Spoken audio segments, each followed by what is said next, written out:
Hello students, हम truss topic के अंदर एक न्यूमेरिकल सॉल्व करने जा रहे हैं।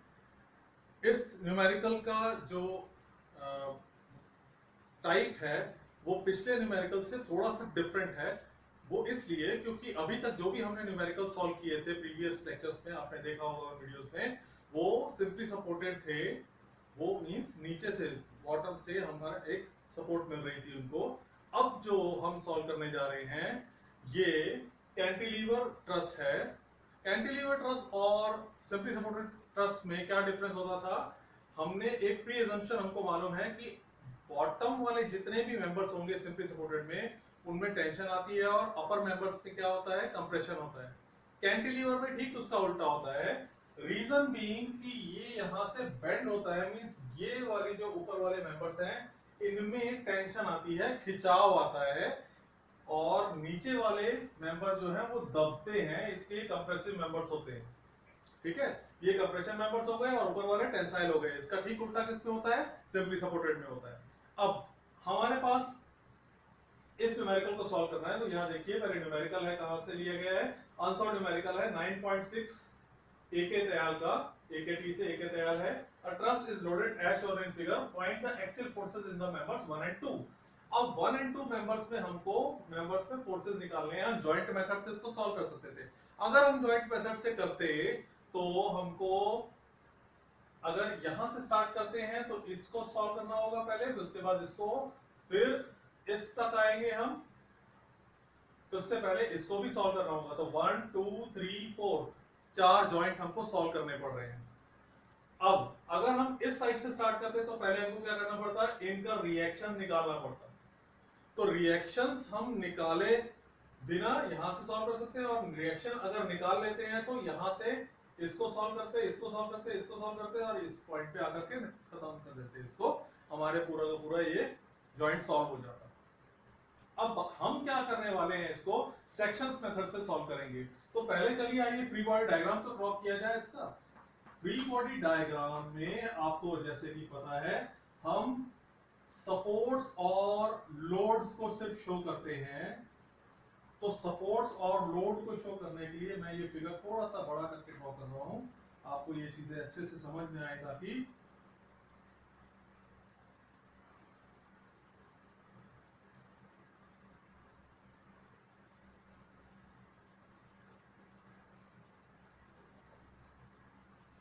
ये जो डिस्टेंसेस आपको मालूम है, ये 2 के डिस्टेंसेस हैं।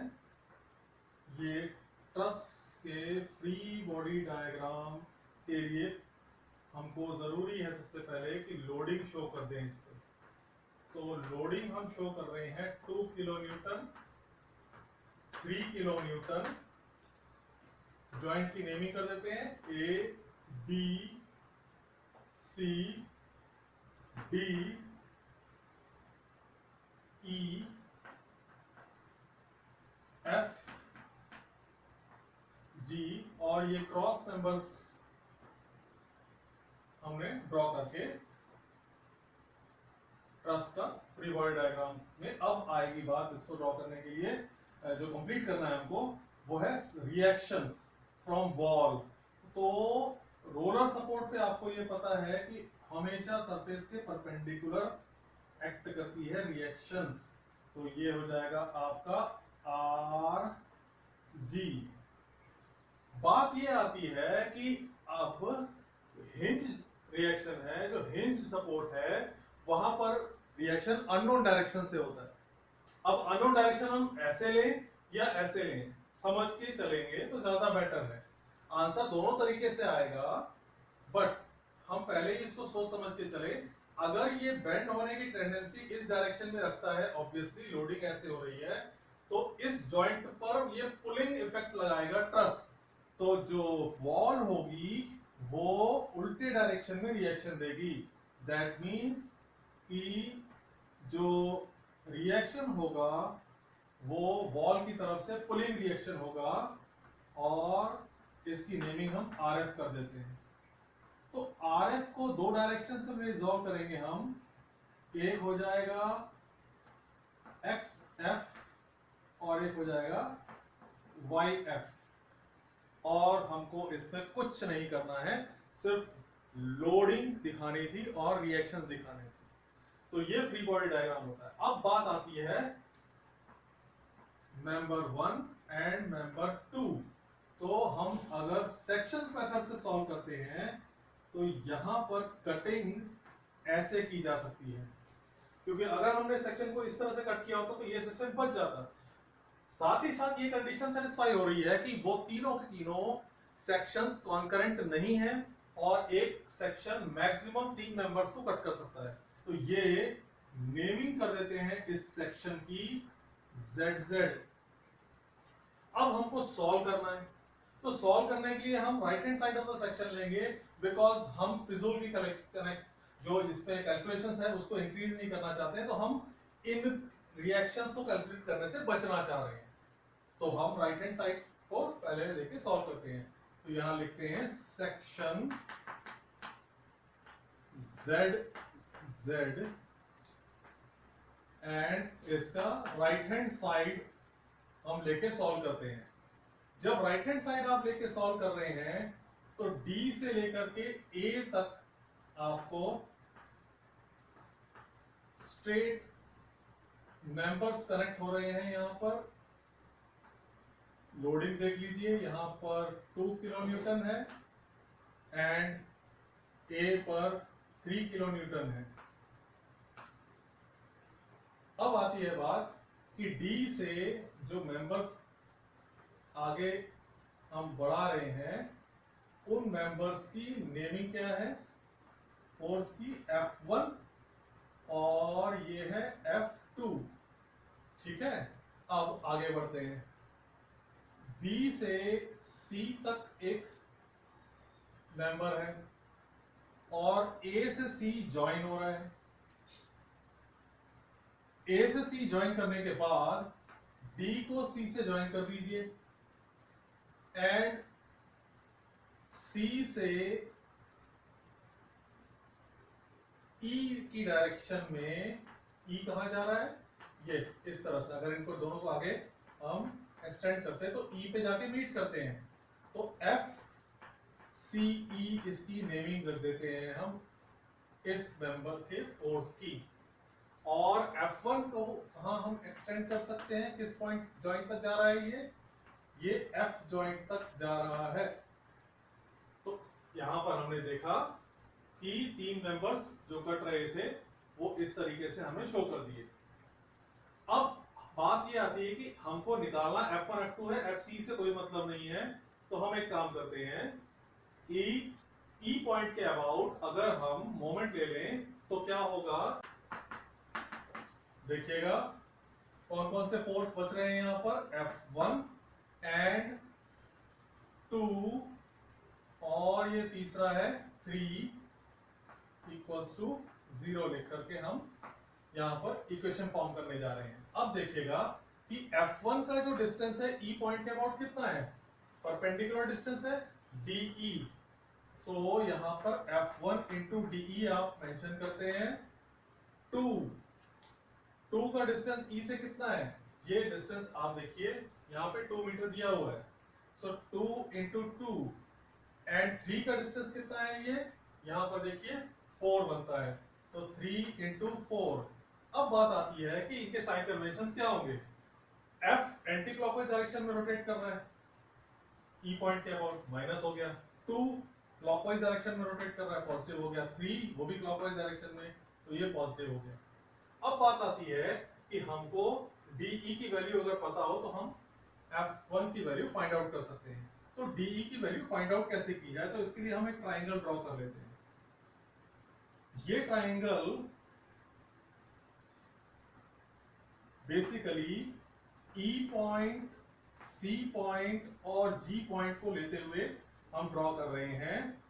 हमको ये मालूम है कि यहां से लेकर के यहां तक का जो डिस्टेंस होगा वो है 2 और 2। देखिए अगर हम यहां से एक लाइट लाइन ड्रॉ कर दें ऐसे और इसको नीचे प्रोड्यूस कर दें फर्दर, और यहां से भी नीचे लाइन ड्रॉप कर दें, तो इस पॉइंट की नेमिंग हम M कर देते हैं और इस पॉइंट की नेमिंग हम N कर देते हैं। तो इस तरीके से आप यहां पर ट्राइंगल को शो कर सकते हैं M और N। ठीक है, अब देखिएगा ये जो डिस्टेंस है CN का, ये है कितना। पहले तो ये समझा जाए कि F से लेके G कितना है, वो 2 मीटर दिया हुआ है। अब B से लेके E कितना दिया हुआ है, 1.5 दिया हुआ है। दैट मींस ये C से लेके N कितना होगा, 0.5। तो 0.5 हमने यहां मेंशन कर दिया। आपको अगर DE की वैल्यू निकालनी है तो EM की वैल्यू निकाल लीजिएगा, तो 2 में से माइनस करके आपको DE की वैल्यू आ जाएगी। तो यहां पर हम सिमिलर ट्राइंगल से सॉल्व करते हैं। तो GCN is similar to triangle GEM। आप देखिए परपेंडिकुलर अपॉन बेस, तो यहां पर आएगा 0.5 divided by 4 equals to GEM के लिए EM divided by 2 perpendicular upon base. अब EM की वैल्यू हमको फाइंड आउट करनी है, तो EM की वैल्यू कैसे निकलेगी, EM की वैल्यू आएगी 0.25। ये EM की वैल्यू आ गई। अब DE की वैल्यू होगी DM माइनस EM। तो DM इक्वल्स टू कितना है, FG होगा, दैट इज 2 माइनस EM की वैल्यू 0.25। इससे आपको DE की वैल्यू आ गई, DE की वैल्यू है 1.75 मीटर्स। तो अब हम यहां पर F1 की वैल्यू जब कैलकुलेट करेंगे तो F1 इक्वल्स टू, ये जब वैल्यूज राइट हैंड साइड जाके नेगेटिव होंगी तो इसके नेगेटिव साइन से कैंसल आउट हो जाएंगी। दैट मींस ये 4 प्लस 12 ही रह जाएगा डिवाइडेड बाय 1.75 से हम F1 की वैल्यू फाइंड आउट कर लेंगे। हमको F1 से जो वैल्यू फाइंड आउट करनी है इसकी, तो 16 divided by 1.75 equals to 9.14 positive आ रहा है इसकी वैल्यू 9.14 किलो न्यूटन। ये F1 की वैल्यू आ गई।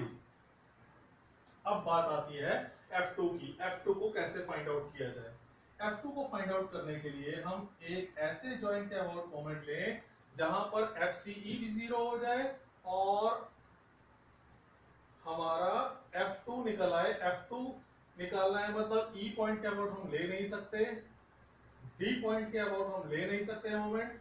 हम क्या कर सकते हैं, C पॉइंट के अबाउट ले लेते हैं मोमेंट, सो दैट इससे FCE 0 हो जाए, हमको उसको निकालने की जरूरत नहीं पड़ेगी। तो मोमेंट अबाउट C अगर आप सॉल्व करते हैं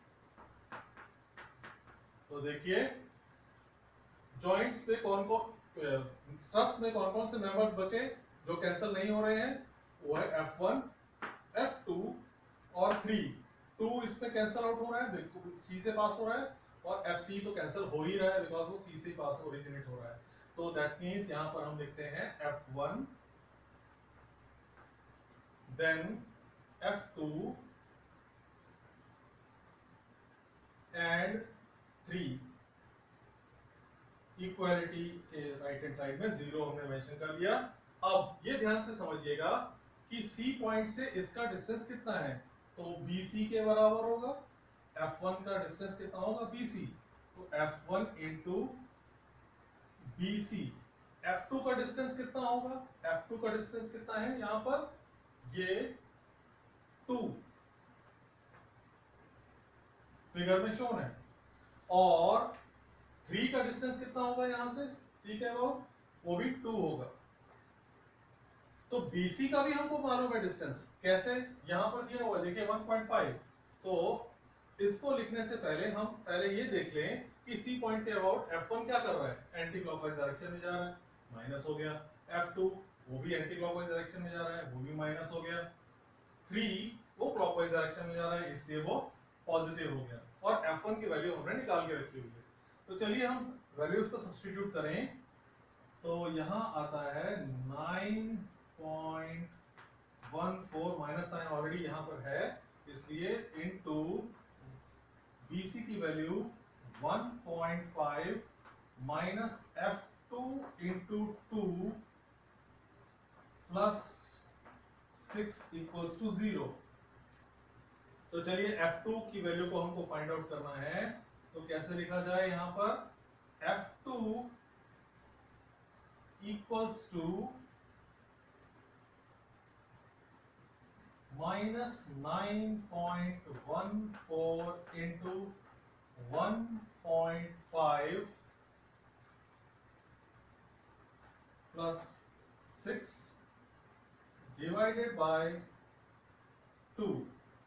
तो इसकी हम कैलकुलेशन करते हैं।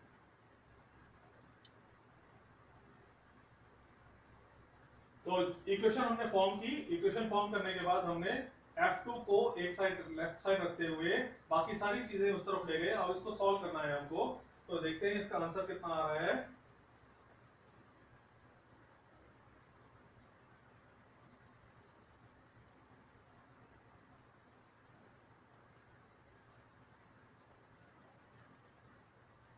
इसका आंसर आ रहा है 3.85 किलो न्यूटन, ये इसका आंसर आ रहा है। तो जब हमने इसको सॉल्व कर लिया F1 F2 को, अब हम टेबुलेट कर लेते हैं।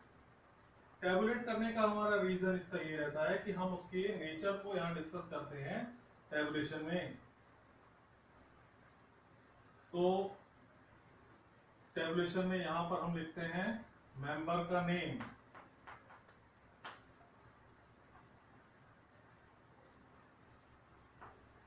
(9.14) एंड माइनस 3.8 किलोन्यूटन लिखने की जरूरत नहीं है, यहां लिखा हुआ है नेचर इसका टेंसाइल है, बिकॉज पॉजिटिव हमने कंसीडर किया था और ये पॉजिटिव ही आया, और यहां पर टेंसाइल कंसीडर किया था नेगेटिव आया, दैट मींस कंप्रेसिव है।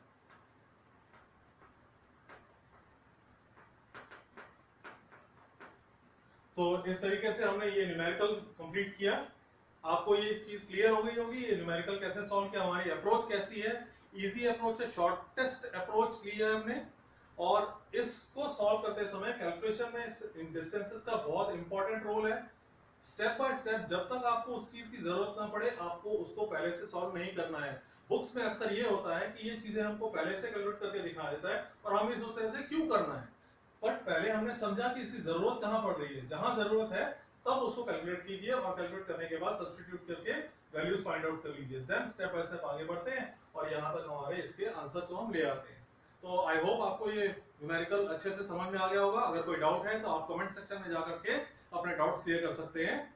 और ये वीडियो अगर आपको पसंद आया है तो आप इसको लाइक और शेयर जरूर कीजिएगा और चैनल को सब्सक्राइब जरूर कीजिएगा। Thanks for watching this video. Thank you.